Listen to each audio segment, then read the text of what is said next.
আজি মহাপুৰুষ শ্ৰীমন্ত শংকৰদেৱৰ 577 সংখ্যক আবিৰ্ভাৱ তিথি বিজয়া দশমীৰ সমান্তৰালকৈ ৰাজ্যজুৰি পালন কৰা হ'ল শংকৰ গুৰুজনাৰ জন্মোৎসৱ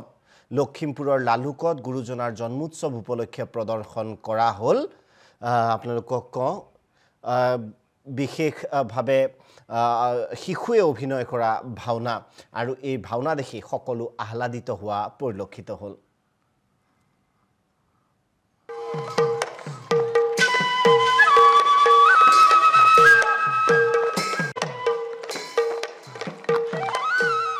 ৰাজ্যজুৰি পালন শংকৰ গুৰুজনাৰ জন্মোৎসৱ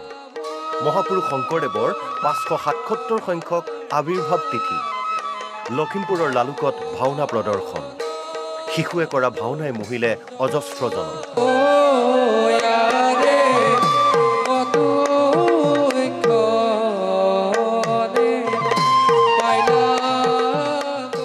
মহাপুৰুষ শ্ৰীমন্ত শংকৰদেৱৰ অমৰ সৃষ্টি ভাওনা গুৰুজনাৰ জন্মোৎসৱৰ লগত সংগতি ৰাখি লখিমপুৰৰ লালুক আঞ্চলিক নামঘৰ আৰু কৃষ্টি বিকাশ কেন্দ্ৰই প্ৰদৰ্শন কৰিলে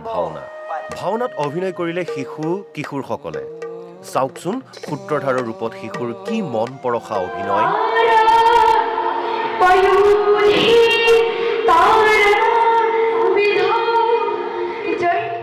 ৰামৰ পৰাজয় সীতাৰ পাতাল গমন শীৰ্ষক ভাওনাত শিশু ভাৱৰীয়াৰ কি যে সুন্দৰ প্ৰৱেশ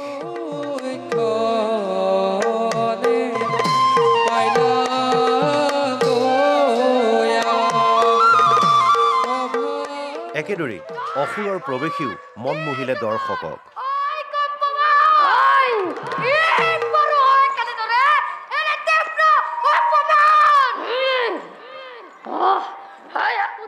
সীতাৰ ভাৱত জিজ্ঞাসা হাজৰিকাৰ অপূৰ্ব অভিনয় আৰু সংলাপ প্ৰক্ষেপণ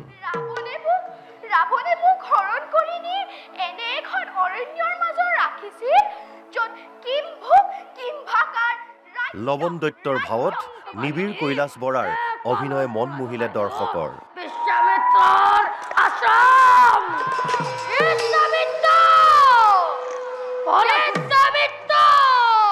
উঠি অহা প্ৰজন্মক আধ্যাত্মিক চেতনাৰে সুদৃঢ় কৰাৰ লগতে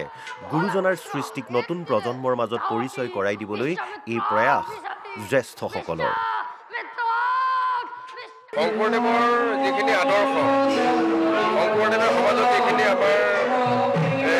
গুণ গৰিমা আৰু শংকৰদেৱে সমাজৰ কাৰণে যিখিনি কৰি গ'ল সেই গোটেই আদৰ্শখিনি জীয়াই ৰাখিবৰ কাৰণে আমি ছাত্ৰ ছাত্ৰীসকলক লৈ